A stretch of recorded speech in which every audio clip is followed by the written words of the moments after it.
یہ ویڈیو عراقی پرفیوم ابو الفضل کے تعاون سے پیش کی جا رہی ہے، جو کہ پاکستان میں لانچ ہو چکا ہے۔ بہترین خوشبو ہے اور اسے ابو الفضل اس لیے کہا جاتا ہے کیونکہ حرم حضرت عباس میں یہی خوشبو استعمال کی جاتی ہے۔ آرڈر کرنے کے لیے واٹس ایپ نمبر پر رابطہ کیجیے۔ شکریہ۔ بسم اللہ الرحمن الرحیم۔ السلام علیکم مومنین اکرام، امید ہے آپ سب خیر و عافیت سے ہوں گے۔ آج کی ویڈیو جس موضوع پر ہے، اس حوالے سے گزشتہ کئی روز سے سوشل میڈیا پر بات کی جا رہی ہے، بلکہ بہت زیادہ بات کی جا رہی ہے، مختلف حلقوں کی طرف سے، مذہبی حلقوں کی طرف سے، سیاسی حلقوں کی طرف سے، اور اپنی اپنی رائے کا اظہار کیا جا رہا ہے۔ کچھ لوگوں کی طرف سے غم و غصے کا اظہار کیا جا رہا ہے، کچھ لوگ اس پر دوسری طرح کی رائے رکھتے ہیں۔ لیکن جب یہ بات مجھ تک پہنچی، میں نے یہ بات سنی، بیان سنا، تو مجھے بالکل بھی غصہ نہیں آیا۔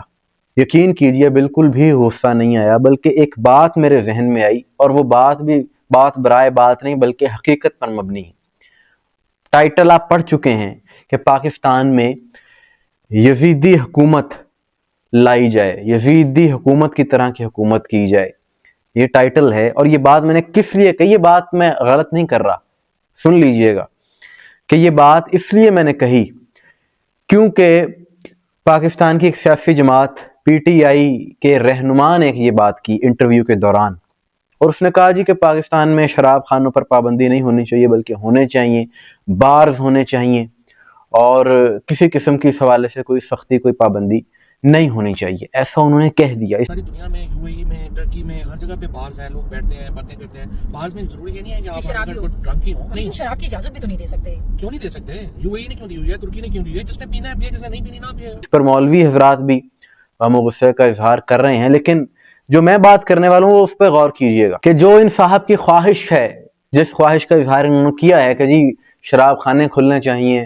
عام اعلانیہ طور پر شراب اگر کوئی پینا چاہتا ہے تو پیے، جو نہیں پینا چاہتا نہ پیے، اگر یہ چیز پاکستان میں آتی ہے تو پھر کہا جا سکتا ہے کہ پاکستان میں یزیدی حکومت ہے۔ بالکل یہ بات یہ کہنا غلط نہ ہوگی۔ اس کی وجہ یہ ہے کہ یہ یزیدی فعل ہے، اور ویسے تو اسلام میں اس کی ممانعت ہے، حرام ہے، لیکن یزیدی فعل یہ اس لیے ہے کہ وہ سر عام کرتا تھا۔ اور جو امام حسین علیہ السلام نے خطبہ دیا کہ مجھ جیسا اس جیسے کی کبھی بیعت نہیں کرے گا، کہ جب مدینے میں سوال کیا گیا بیعت کا، ولید نے دربار میں بلا کر کہا کہ آپ یزید کی بیعت کریں، تو امام نے یہ فرمایا، سب سے پہلے جو وجہ بتائی کہ مجھ جیسا اس جیسے کی بیعت کیوں نہیں کرے گا، تو اس میں یہی فرمایا کہ وہ شراب پینے والا ہے، شارب الخمر ہے، سر عام فسق و فجور کرنے والا ہے۔ اللہ اکبر۔ جو یہ صاحب کہہ رہے ہیں نا جی کہ پابندی نہیں ہونی چاہیے، جو کرنا چاہتا ہے کرے، نہ کرنا چاہتا ہے نہ کرے، یہ اعلانیہ، اس کا مطلب ہی یہ ہے کھلے عام جو مرضی کیا جائے، اور یہی یزیدیت ہے۔ اس کا اسلام سے کوئی تعلق نہیں، اس کا کسی مذہب سے بھی کوئی تعلق نہیں، بلکہ اس بیان پر جو اقلیتوں کے رہنما ہیں انہوں نے بھی کہا ہے کہ جی شراب پینے کو تو ہمارے مذہب میں بھی اچھا نہیں سمجھا جاتا، جو دوسرے مذاہب کے ہیں وہ یہ بات کر رہے ہیں۔ اور حیرت ہوتی ہے اس طرح کے بیانات پر، اس طرح کے بیانات دینے والوں پر، اور بڑا افسوس ہوا یہ بات دیکھ کر بھی کہ اس بیان کی مذمت تک نہیں کی ایک شیعہ عالم دین نے، جو خود امامہ پہن کر خود کو اسی سیاسی جماعت کا وہ حصہ ہیں، بلکہ سیاسی جماعت کا، انہوں نے اس بات کی مذمت تک نہیں کی، حالانکہ ان کا حق بنتا تھا۔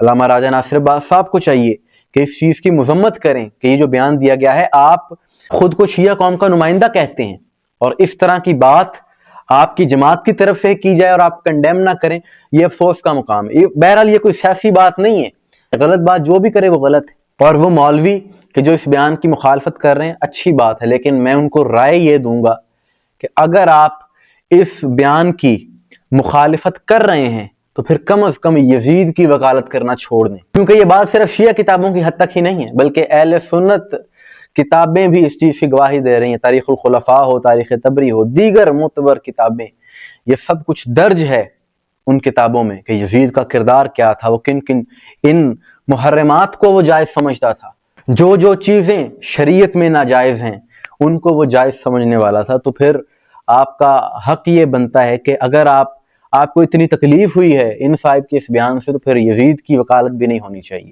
یہاں یزید کی وکالت کرنا چھوڑ دیں، یا پھر اس بیان کی مخالفت نہ کریں۔ اگر یزید کی حمایت کرنا ہے تو پھر اس بیان کی مخالفت کرنا آپ کو زیب نہیں دیتا۔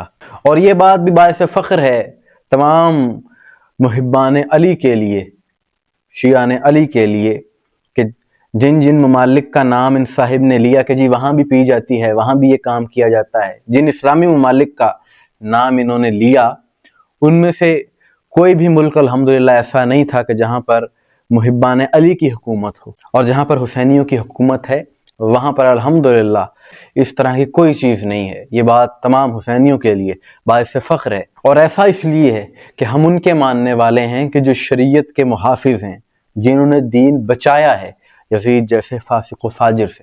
ہم یزید کے پیروکار نہیں ہیں، نہ ہی اس کی وکالت کرنے والے ہیں۔ ایسے افعال، ایسے اعمال وہی کر سکتا ہے جو یزیدی ہو، حسینی کبھی ایسی حرکات کر ہی نہیں سکتا۔ مومنین اکرام، آپ کی سوال سے کیا رائے ہے کمنٹ میں ضرور بتائیے گا۔